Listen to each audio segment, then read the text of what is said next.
అందరికీ నమస్తే అండి. సోయా మష్రూమ్ వేసి ఒకేసారి కర్రీ, బిర్యానీ ఎలా చేయాలో ఈ వీడియోలో చూపించేస్తాను. చూసేయండి, చాలా బావుంటుంది. స్టవ్ వెలిగించి మందపాటి అలాగే వెడల్పుగా ఉన్న ఒక పాత్రను పెట్టుకోవాలి. అందులో తగినంత ఆయిల్ వేసుకోవాలి. అందులోనే ఒక 2 టేబుల్ స్పూన్ వరకు నెయ్యి కూడా వేసుకోవాలి. ఇది కావాలంటే వేసుకోవచ్చు, లేదంటే అవసరం లేదు. ఈ గ్లాస్‌తో 2 గ్లాసుల బాస్మతి రైస్‌ని ఒక గంట పాటు నానబెట్టుకోవాలి. సేమ్ గ్లాస్‌తో 3 గ్లాసుల నీళ్ళని ఇంకో పొయ్యి మీద పెట్టి మరిగిస్తూ ఉండండి. ఆయిల్ వేడెక్కిన తర్వాత అందులో బిర్యానీ స్పైసెస్ అన్నీ వేసి ఒక 2 ఉల్లిపాయలని పొడవుగా కట్ చేసి వేసుకోవాలి. అలాగే ఒక 6 పచ్చిమిరపకాయల చిలుకలు కూడా వేసుకొని, గుప్పెడంత కాజుని కూడా వేసుకొని ఒకసారి బాగా కలుపుతూ ఫ్రై చేసుకోవాలి. ఫ్రై అయ్యేలోపు ఉడికించిన సోయాని నీళ్ళు లేకుండా గట్టిగా పిండేసి ఒక ప్లేట్‌లో పెట్టుకోవాలి. కాజు అనేది మీకు కావాలంటే వేసుకోవచ్చు, లేదంటే స్కిప్ చేయొచ్చండి. కానీ వేస్తే బావుంటుంది.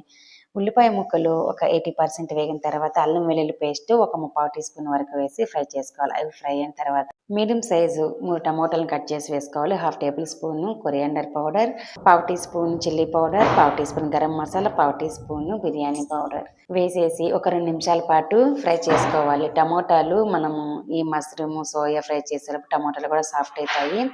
మసాలా పౌడర్స్ యాడ్ చేసిన తర్వాత 3 నిమిషాల పాటు ఫ్రై చేసుకుంటే చాలు. సోయా మష్రూమ్ వేసిన తర్వాత ఒకసారి బాగా మిక్స్ చేసి మూత పెట్టేయాలి. ఇలా నీళ్ళు వచ్చిన తర్వాత బిర్యానీకి సరిపడా సాల్ట్ వేసేయాలి. వేసిన తర్వాత ఈ విధంగా నీళ్ళన్నీ ఎగిరిపోయేంత వరకు బాగా మసాలా గట్టిపడాలి. ఆయిల్ సపరేట్ అయ్యేంత వరకు ఫ్రై చేసుకొని కొంచెం కర్రీ బౌల్లోకి తీసుకోవాలి. ఎక్సలెంట్గా ఉంటుందండి కర్రీ కూడాను.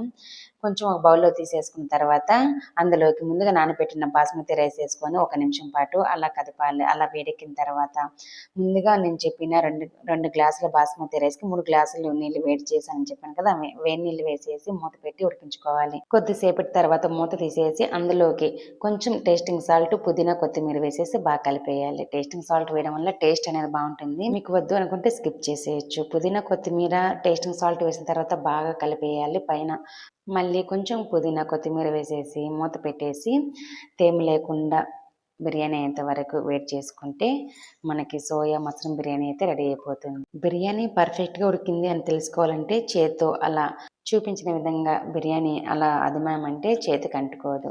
అలా అంటుకోకుండా ఉందంటే పర్ఫెక్ట్గా బిర్యానీ అయ్యిందని అర్థం.